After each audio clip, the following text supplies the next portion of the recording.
बाललीला करू लागला, खेळ करू लागला, तो खोड्या करू लागला, तो आणि चोऱ्या बी करू लागला. असे करीत असताना लोक गोपीनाथ आनंद वाटायचा. गोपीच्या घरी नाही गेलं त्यांना ते दुःख व्हायचं, कारण गोपी कोण होत्या की पुरी जे साधू संत होते त्या गोपी होत्या. आणि म्हणून त्यांनी त्या ठिकाणी त्यांची इच्छा पूर्ण करण्यासाठी गोपी रूप धारण केलं होतं, म्हणजे त्या गोकुळामध्ये जन्माला होता. आणि मग हे त्यांच्याकडे रोज जायचे आणि ही त्यांच्याकडे यायचा, कारण एकूण एकाला करमत नव्हतं. मग याने चोऱ्या करायच्या. कुणी चोऱ्या करायच्या? का चोऱ्या करायच्या? दह्या दुधाच्या का चोऱ्या, लोण्याच्या का चोऱ्या? कारण ही दही दूध लोणी जे होतं ते गोकुळामधून मथुरीला जात होतं, कंसाकडे जात होतं. आणि म्हणून ह्यांना खायला मिळत नव्हतं, गरीब लोक होते.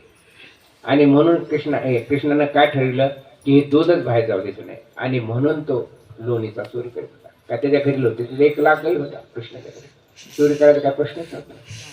परंतु हे लोणी बाहेर जाऊ नये, त्या सगळ्यांना खायला मिळावं म्हणून त्या पद्धतीने ते करीत असे. त्याच्यानंतर अनेक चोऱ्या केल्यानंतर मग त्याने त्या ठिकाणी नवनीत चोर म्हणून त्याने स्थापना केली आणि त्याचा अध्यक्ष केला. मग कुणाच्याही घरात जायचं आणि मग आणि वाटायचं, गोपीला सुद्धा वाटायचं आपल्या घरी यावं, नाही आलं तर त्यांना दुःख व्हायचं. आणि एखाद्या वेळेस गोपीला असं वाटलं की याला आज काहीच द्यायचं नाही, म्हणून एखाद्या वेळेस ते गडके मडके वगैरे बाहेर कुठे नेऊन ठेवले तर ते काय खोड करायचा, त्या मुलाला त्यांच्या मुलाला असं त्या पाण्यात असल्या तर चिमटा घ्यायचा पळून जायचं. खुडी काहीतरी करायचं, खुडी केल्याशिवाय जात नाही. असं करीत असताना हे सगळं भांडण यशोदेकडे झालं आणि सांगितलं की हे तुमचा मुलगा फार त्रास देऊ लागलेला आहे, चोऱ्या करतोय, फळण करतोय, किस्मत करतोय. तर ते म्हणले मारा त्याला, हाना त्याला. ती म्हणले ते हाणायला आणि मारायला की ते आपण काय बोललं की ते हसतो आणि हसलो की आम्हाला आनंद वाटतो, का ते शेवटी देव आहे ना तो. आणि मग आमचा सगळा राग विसरून जातो, नाही सांगत नाही. मग त्यात प्रभावती नावाची एक बाई होती. आता जसं काही लोकांना अहमपणा असतो, मी पण असतो, तसं तिला अहमपणा होता. म्हणजे मी धरते आणि मी आणू पाहते. मग हे कृष्णाच्या लक्षात आलं. एक दिवशी तिच्या घरी तिने चोरी केली आणि सगळे सोडले, पण तिने धरलं तिला. कृष्णा पकडला गेला. तो पकडला गेला घेऊन चालली भूषण. आता मी कृष्णाला पकडलं. मग थोड्या वेळ जात असताना पुरी काय पद्धत होती, असं पदर पुरी घ्यायची पद्धत. पुरी माणूस आला की असं पदर घ्यायची.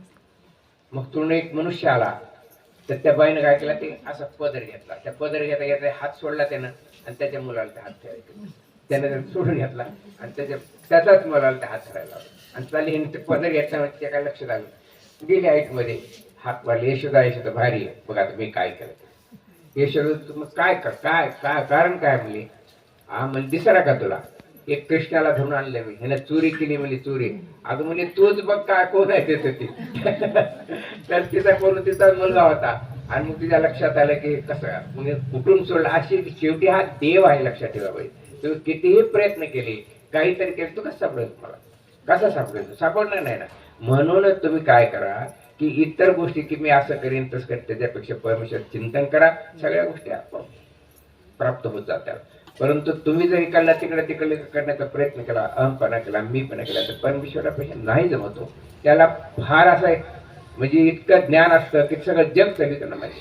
आणि अशा पद्धतीने तिचा अपमान केला. त्याच्यानंतर आता ही यशोदा म्हणजे नेमका यशोदा पूर्वी कोण होती, यशोदा एवढं महत्व का प्राप्त झालं, तिच्या पोटी हा कृष्ण कसा जन्माला गेला, काहीतरी कारण असलं पाहिजे. बिना कारणाचं परमेश्वर नाही जन्म घेत. तर पूर्वी यशोदा ही एक गरीब घराण्यातली ब्राह्मणातली एक स्त्री होती. पण तिचा गरीब घराण्यातल्या म्हणजे मोलमजुरी खाऊन, लाकडं विकून, अशा पद्धतीने व्यवहार करून ते आपला व्यवहार करायचे. परंतु त्याचा एक नियम असायचा. इतकी जरी गरीब होती परंतु एखादा अतिथी आला त्याला जेवण घातल्याशिवाय किंवा त्याला दान दिल्याशिवाय त्या घरातून जाऊ दे. घरी नसलं तर भीक मागून आणायची त्याला द्यायची. हा त्याचा नित्य नियम. म्हणून मी तुम्हाला काय सांगत असतो की दान करा, जशी हैसियत असेल तशी दान करा. पण आपण करीत नाही. केलं गेलं पाहिजे, ते पुण्य तुमच्या पदरात पडते. लक्षात ठेवा. तुम्ही वरती मुलगा करेल का मुलगा करेल करीतच नाही. आपल्या हाताने आपण दान करा, मुलावर भरवसा ठेवू नका. कारण त्याचं कारण असं आहे की एक मनुष्य वारला गेला, वारल्यानंतर त्याचे हस्ती असतात, काय म्हणते त्याचं राखच, ती गंगेला टाकायची असते, बरोबर. आणि मग गंगेला टाकायला मुलाला सांगितलं आईनं, 2 मुलं होते, ती राख न्या आणि गंगेला नेऊन टाकायची. 40 किलोमीटर गंगा होती त्या गावावर. मग ही मुलं होते उन्हाळ काढलाय, ती गाडीवर बसले, थोडे दूर गेले की एक नदी वाहत होती, नाला. ती म्हणली ही नाला गंगेला का मिळतं, घेतच टाकू. मग ती गंगेला म्हणजे आस्ती कुठे टाकल्या, नाल्यात टाकल्या. आता का सांगतो म्हणजे तुमच्यासाठी सांगले. त्याच्यानंतर घरी आले, आईला काय माहितच नाही, काय माहित. परंतु संध्याकाळी पुन्हा तिथे मालक आले स्वप्नामध्ये, म्हणले काय मुलं, अगं माझे आस्ती त्या नाल्यात टाकल्या. असं म्हणल्यानंतर ही सकाळी आई उठली, स्वप्न पडलं. अरे म्हणले मुलांनो, राख कुठे टाकली, म्हणजे आम्ही गंगेला टाकली. नाही म्हणले, तुम्ही त्या नाल्यात टाकली. हे तुला कसं काय माहिती झालं, मला रात्री स्वप्न पडलं. मग असं जर मुलं आपले तयार होत असतील तर त्यांच्या पण पुण्याची अपेक्षा करू नका. तुम्ही स्वतः दान करा. मला हे कथा सांगण्याचा अर्थ एवढा की तुम्ही स्वतः दान करा, दुसऱ्यावर तुमचे जेवढं होईल तेवढं. मुंग्याला एखाद्या तांदूळ टाका, ज्वारी टाका, गहू टाका, अन्यथा पीठ टाका, गायला घास करा, मुंग्याला साखर करा, पक्षाला काही खावाला, अनाथ असेल त्याचं दान करा, जेवढी हायशे त्याचं. हे ह्या निमित्तानं मला सांगायचं, मुलगा करील याच्यावर कधीही भरोसा ठेवू नका. आणि म्हणून सध्या पितृदोष का होतात त्याचं कारण आहे. कारण तुम्ही एखाद्या त्याचं काही पुण्य असतं, काही पाप असतं, हे तुम्हाला लक्षात असू द्या. म्हणजे मी सांगतो, पुढे लगेच सांगतो. ती जास्त वर गेल्यानंतर पुण्य आणि पापाची बेरीज केली जाते. यदा कदाचित थोडक्यात समोर पुढे सरतो, 2% पुण्य कमी पडलं, 2% पाप जास्त. तर परमेश्वर अशाला काय करतं, आता बरेचसे लोकांना मार्क पडतात, बरेच सिलेक्ट होतात आणि 2-3 वेटिंग मध्ये असतात, कारण त्याला थोडे मार्क कमी पडले असतात. आणि वरचा इकडे तिकडे गेला की खालचा नंबर येतो का त्याला. तसं तिथं सुद्धा वेटिंग रूम असते. 2% कमी आहे ते समजा, म्हणजे 2% हे जास्त आहे, पाप जास्त आहे, तरी भरून निघाल असं देवाला वाटतं, म्हणून ते वेटिंग रूम मध्ये घेतात. आणि ते वेटिंग रूम मध्ये ज्यावेळेस तुम्ही दान करतात त्याच्या नावानं, त्यावेळेस लोकांना जीव घालतात, त्याच्या नावानं कोणतीही गोष्ट चांगली कर्म केले की त्याला ते प्राप्त होते, आणि ते 2% कमी होऊन त्याला जीवनही प्राप्त होतात. परंतु काही नास्तिक लोक असे असतील त्याच्या नावानं काहीच करीत नाही. मग ते 10-10, 5-5 वर्ष तसंच सोडून राहतो तिथं, आणि मग तो शाप देतो, ही काय माझी जन्माला. आणि तो शाप तुम्हाला लागतो म्हणजे त्याला म्हणायचं पितृदोष. हे लक्षात. आता बरेच ब्राह्मण मध्ये असेल तुम्हाला पितृदोष आहे, प्रत्येकाला पितृदोष राहणारच, कोणी काय करीत नाही. पितृदोष सगळेजण म्हणजे सगळ्याला पितृदोष कसा येतो म्हणजे तुम्ही बघायला कसं वाटतं.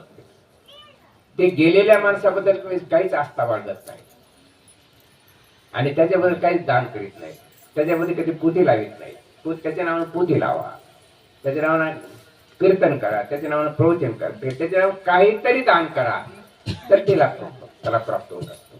आणि ते प्राप्त न झालं तर वेटिंग मध्ये बसावं लागतं. म्हणून थोडं विचार करा, की आपले लोक गेलेले असतील त्यांच्याबद्दल काहीतरी दान करावं, काहीतरी करावं. त्याच्यानंतर आपण पुढे जाऊया. आता यशोदेचं आपण सांगत होतात, बरोबर आहे.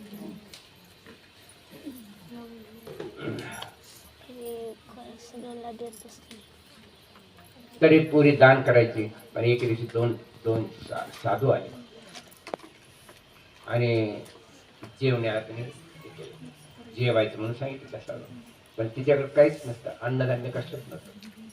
आता साधू तर वापस पाठवायचं नाही असं ते नियम असायचा, त्याला मग खायला नसायचं म्हणून साधू वापस पाठवायचं नाही, काही करायचे. मग हे साधू बाहेर गेले, म्हणजे साधू जेवायला या, तुम्ही स्नान वगैरे करा म्हणले, मी तर स्वयंपाक करतो. स्वयंपाक करायला काय का तिचे काय, पण सांगितलं तुम्ही स्नान करा, मी स्वयंपाक करतो. आणि मग बाहेर गेले. आजचे सेट जे असते दुकानदार गावामध्ये सेट दुकान, त्या सेठीला त्याने सांगितलं की मला काहीतरी शिदा उष्णा द्या आणि मी 2-3 दिवसांनी पैसे फेडीन. श्रावदेवी कुठे आहेत? तसं म्हणल्यानंतर सेठ जरा पापिष्ट होता, विचार जरा चांगले नव्हते. ती म्हणली काहीतरी गिरवी ठेवू, म्हणजे जसं आपण सोनं म्हणा असं काय असं ते लक्षात ठेव. आता म्हणले गिरवी ठेवायला माझ्या काहीच नाही. मग त्याने सांगितलं की काही कसं नाही, तुझे स्थान गिरवी ठेव तर मी देतो, अन्यथा म्हणजे तुझी वासना वेगळी होती, पण ते असं म्हणलं. मग ते ठीक आहे म्हणली, आता इथं का काढायचं आहे, आज न उद्या आपले जाणारच आहे, पण ते साधू संत जर उपाशी गेले तर तुम्हाला पाप लागेल. मग ते चाकू होता, त्या चाकून घेतला आणि दोन्ही स्तन कापले गेले.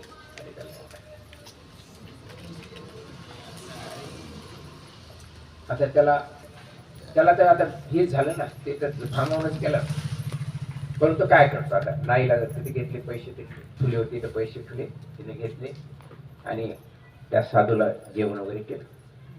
आता ते जेवण करत असताना साडी काय राहिली असेल का, भिजलीच असेल ना, रक्तबंब झाला असेल ना.